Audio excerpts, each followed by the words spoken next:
Hi, my name is Deidre Barber. I am part of a consulting firm called Shire and Barber Group, and we do organizational development and facilitating for organizations that are nonprofits and social impact for-profits around power and decision-making work.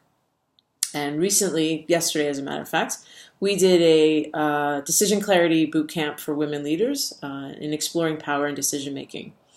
And I had to create an opening message for the day. The day was fairly amazing and beautiful. There was an amazing group of humans who showed up, and we had some great conversations. And a few folks asked me if I would record the opening message that I gave yesterday. And to give you context I struggled a little bit with creating an opening message because I wasn't really sure how to show up honest and real. I was a little bit afraid of scaring folks, honestly, and this is work I believe in, but it's also work, that pays the bills. So I need clients. So there's always that struggle, to be authentic, but to also, land the deal, so to speak. But anyway, I realized that there was really no way for me to do this work. Like power and decision making requires a great deal of honesty and transparency. And so I did my best and I created an opening message, and it seemed to have resonated with folks, and they asked me to record. So I am recording it. I don't have time to memorize it. I got stuff to do, but I am going to do this and do my best to keep eye contact with those of you strangers out there who are watching this. And here you go. The dominant cultural norm would be to offer an opening message that has nothing to do with the current social and political unrest we are experiencing nationally and even globally. Somewhere, someone decided difficult and emotional issues do not exist if we do not talk about them. Somewhere, someone decided, since we are not all the same, and that difference is bad, we cannot talk about the things that make life real and hard. Someone somewhere, likely from the dominant culture, made these rules, these decisions. I do not comply, I do not acquiesce, I do not agree. As a black, gay, masculine of center woman, I have been mistaken for a black man driving my car by Bay Area police. As a brown-skinned person, I have been stopped by police without warrant or cause. As a human, the terror and the fear experienced in those times cannot be put into words. In those moments, I am at the whim of that cop's relationship to and understanding of power and how it is influencing his or her actions and decisions to police me. This is my reality. And so to offer you an opening message for a day about power and decision-making without speaking my truth and my reality in this time of great social and political unrest would be disingenuous. I believe this work is aligned with my dedication and commitment to the truth that Black Lives Matter. I offer these opening remarks as an advocate of decision clarity and as an agent of social justice. In these times when I stop and look at the things that are happening in this world, much of it comes down to power and decision making.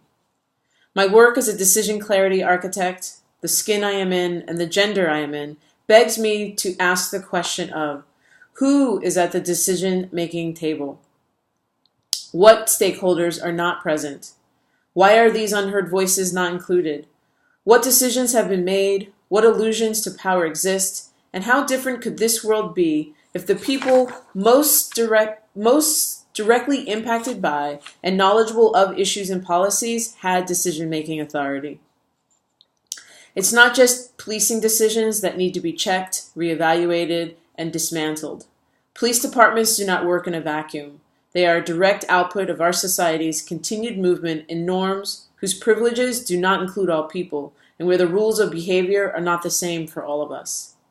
The same is true for many organizational cultures and their power and decision-making environments. But these structures and norms are social constructs created by humans that must be changed by humans. When in the workplace, at jobs we may love, like, or simply just need to pay the rent, how do we respond in ways that help produce change? That directly confront the power and decision-making dynamics that carry microaggressions, stall our advancement, and question our ability and talent? How do we unpack our own relationship to and understanding of power? What suggestions can we bring to our workplace to build greater trust and transparency, constructively confront implicit biases and fears of failure, rejection, and conflict? Today we will explore decision clarity, a model of how to work together based on confronting our fears and biases, increasing trust and transparency, and establishing a clear process for focusing on decisions. A key ingredient to the success of this work is courage. There is no magic pill. We are talking about changing behaviors. We are talking about thinking about power differently than what the dominant society has told us. We are talking about creating processes to share, streamline, and drive down decision making. This is work of the brave, work of those that truly want to see change, work of the courageous.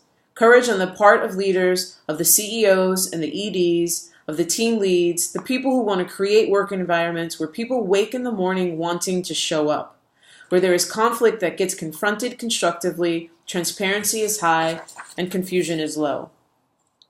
We created decision clarity as a means to help all of us get out of our own way, to think differently about how we approach each other, confront each other, think about each other, work together.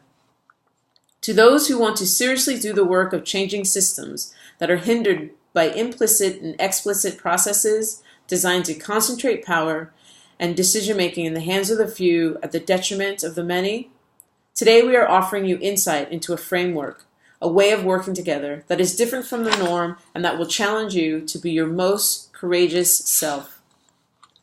We can disrupt current power paradigms and develop authentic power structures that not only include more decision makers, at the same time it engages and motivates talent, inspires innovation, drives missions forward, and creates a real, tangible, transparent process to confront our biases for who gets to make decisions, who doesn't, and why. We have designed decision clarity as one such path and practice by which to make this change real, and to support the change makers like you, so you have a tool to make a real, different reality. That was the message, and then I introduced our pretty amazing morning speaker. But that's pretty much the work we do, and in these times, that's how I'm trying to connect what I do in my work world, which is definitely a passion of mine, but it's also what I do to live and to pay rent and try to build a future, and trying to marry it with the reality of what it means to have brown skin in a world where it seems like it's constantly under attack. So thanks for listening, and give us a call.